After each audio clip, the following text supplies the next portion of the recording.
السلام علیکم ناظرین، آپ دیکھ رہے ہیں سریام CID نیوز۔ میں ہوں ریحانہ پروین۔ خبر شامل کرتے ہیں گجرانوالہ سے، جہاں سے ہمیں رپورٹ کر رہے ہیں راجہ نادر محمود۔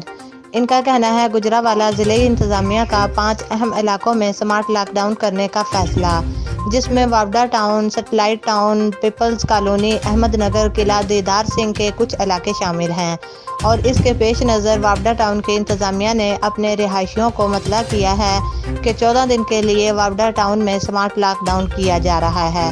حکومت پنجاب کے حکم کے مطابق واوڈا ٹاؤن کے تمام آنے جانے والے راستوں کو سیل کر دیا گیا ہے اور رہائشی آمد و رفت پر پابندی ہے۔ انتظامیہ کا کہنا تھا کہ جو اس پر عمل نہیں کرے گا، اس کے خلاف حکومت پنجاب کے حکم کے مطابق سخت کارروائی کی جائے گی۔ ضلعی انتظامیہ، واوڈا ٹاؤن، گجرانوالہ۔ مزید اپڈیٹس کے لیے ہماری ویب سائٹ وزٹ کریں www.saryamcidnews.com